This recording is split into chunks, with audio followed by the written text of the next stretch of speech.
Hey everybody, I'm Tom Vasel, and welcome to Look Back, where I take a look at reviews I did 1, 5, 10, and 20 years ago. I tell you what I think about them now, if I think about them at all. So let's jump back 20 years ago this week. To the year 2004, I reviewed Showbiz Shuffle. Not a great game here, just kind of a set collection game. At the time, I wasn't overly put off by it. I doubt I would even look at it now. Ivanhoe. This was a game that people talked about at the time. A Rainer Knizia, Andy Lewis game. It's okay. 6.5, collecting sets of knights and things like that. The Bottle Imp. I enjoy this trick-taking game. It works really well for 3 players. In fact, this one has risen for me as time goes by because it's such a fascinating little game. You want to take a trick, and the highest card wins unless you play a card that's lower than the bottle cost. And if you do, you win the trick, but you also get the bottle, which means you lose the game. Or you lose points anyway. So you want someone else to take even a lower card to win a trick later on. A lot of fun, the Bottle Imp. Lost Valley, this is almost an RPG as a board game. By the way, Bottle Imp is 8 out of 10. Ivanhoe 6.5, and Showbiz Shuffle 5. Anyway, Lost Valley. You're going around mining for gold. Lots of fun. Really quick, snappy turns, something I enjoy, an 8.5. All right, so 10 years ago, I took a look at a bunch of, these games are kind of all over the place. First, we have, this one has changed for me the most in rating in a while, and that's Golem Arcana. It's weird to think this is 10 years old now. I remember going to Gen Con and being excited about this release. It used AR, that augmented reality, and you used your iPad and stuff. It's an interesting game. The fact is you don't need the miniatures. The minis are great. I still have one of them here at the Dice Tower Studios because I like the minis so much. It might be on the shelf somewhere behind me. I don't know. He'll pop out and shoot me sometime. But anyhow, I like the gameplay okay, but they never increased it. They never added anything to it. The game just died on the vine. So it's okay if you find it now. 6 out of 10. Tortuga, a game from Queen. With pirates, treasures, and greed. That's okay, 6.5. Another game I almost liked here, where it gets to 6.5, is Level 7 Invasion. So Level 7 had 3 different games. Level 7 Locked Up, and then Level 7 Omega Protocol, and Level 7 Invasion, which is close to Risk. Aliens are invading, fight them off. There's a few things about it I like. These Risk type, soldiers on a map style games. It's close, but it's a little too long, 6.5. Madam Ching, other than one bad card in the deck, I like this game from Bruno Catala about ships and just you're using cards and moving. There's and just fantastic artwork. This is one of the first games that really I was like, who is this artist? Vincent Dutray.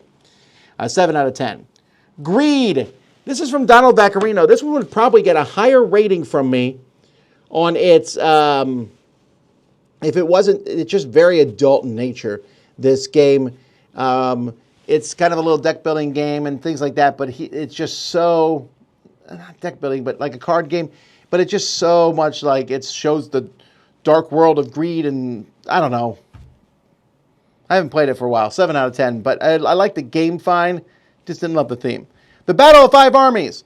This sequel to War of the Ring is not quite as epic as the War of the Ring. It's just basically about the Battle of 5 Armies. It's an interesting one because the bad guys start off stronger than the good guys, but get consistently weaker, and you need to win sooner than later. If you like this, it's grandiose and fun, 8.5. 5 years ago, I reviewed Thieves, an abstract garbage game. I also reviewed Color Brain, a game in which you have to remember colors and you're flipping cards, flip them over, the Disney version of it. I was surprised that it was okay, and I also learned my kids don't know Disney that much. 6.5. Extraordinary Adventures Pirates. This is a deck-building racing game, very, very, very light, but when taken into account, it's fun. 7 out of 10. Spring Rally. I spelled that wrong. Spring Rally. This has little wind-up cars, a nice little car racing game. I thought it was pretty fun. A fun theme, too, of the wind-up cars. 7 out of 10. Power Rangers, Heroes of the Grid. I went into this one expecting to dislike it because I do not like Power Rangers that much.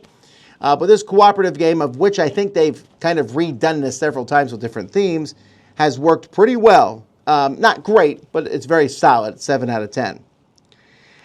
Colors of Paris, a nice little game about painting, collecting cubes and painting pictures, 7.5. Rurik, Dawn of Kiev. This game, which I still think people, it's really never taken off the way I wanted to, but the idea of putting out your workers on these things, and the farther up you go, the faster you go, but you get better rewards. And just the turn order structure of this game is so fascinating. It's an area control type game. I just really like it. 8 out of 10. Letter Jam, a very tough, cooperative, mind-melding, knowledge word game with some really cool components. 8 out of 10. Mystery House, Adventures in a Box. I want to be clear, I'm giving this one an 8 out of 10, but only the base game. I think the expansions aren't great. This is a game in which you have a box and you're peering through windows and doors and stuff, and eventually you can pull some of the doors out and you see farther into the house. It's a cool take on an escape room game. 8 out of 10. Nickelodeon Splat Attack. Also didn't expect to like this one that much, but a fun little, almost miniatures game for kids as they run around different Nickelodeon guys shooting at each other and throwing food. 8 out of 10. Escape Room in a Box Flashback. Oh, I love this game. There's a lot of escape rooms out there. This is one of my favorites. It's very physical. It's not, which means it's not just paper and pencil. A lot of things on it. I enjoy the theme of this one a lot. It's just neat. 8.5. And then The King's Dilemma. What an interesting game. It's 5 years ago. I'm still waiting for The Queen's Dilemma. But The King's Dilemma, in which cooperatively, but not really, you're all helping this kingdom, and different things are going to happen, different situations show up, and you have to decide what you're going to do. You found this new cure for a plague, but it kills 1 out of 5 people. Do you use it or not? Stuff like that. And you're pushing towards points of views based on your faction, but it was still interesting, and things change permanently. It's like a legacy style game. 9 out of 10. All right, last year, let's see, I reviewed a game from Carl Chuddik, and I usually like a lot of his games, but this one I did not care for. AG&C, I just felt it to be, there wasn't enough oomph in there. And just in case I had been cooling on his games, I remember at the time we replayed Innovation, and man, I still really love that game. 4 out of 10 for AG&C. The Hunt, a 2-player asymmetrical game about submarine trying to take out ships, but done in a very small, very palatable way. 7 out of 10. Forbidden Jungle, the sequel to Forbidden Desert and Forbidden Island, and that's it. There's no other Forbidden games. This one's okay. It's good. Okay sounds too weak. It's good. I like it. There's a few problems. Some of the figures fall over. There's a little bit more randomness. It's not nearly as good as the first two, but it's still 7 out of 10. Fit to Print. I'm putting different, it's a polyomino game where I'm filling up a newspaper. I like the theme. It's crazy though. There's so many different ways to score. It's timed a little bit, so it's not everyone's cup of tea, but I enjoyed it for what it was, a 7 out of 10. Moon. After the previous game from this company, Streets, I didn't think I would enjoy all their stuff, but I think Moon is a really fun little game. I think the packaging, I would prefer a bigger box maybe and everything, but I like the idea of deciding what to do with each of the cards and add them to your colonies or use them for other things. A lot of fun, 7.5.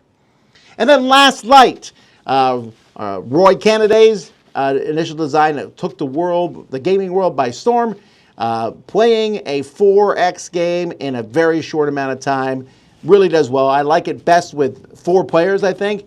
5 and 6 felt like too many, but I really did enjoy this game. A lot of cool things, and again, the simultaneous play doesn't hurt at all. 8.5. Anyway, those are reviews I did 1, 5, 10, and 20 years ago. Thanks for watching Look Back. I'm Tom Vasel. We'll see you next time.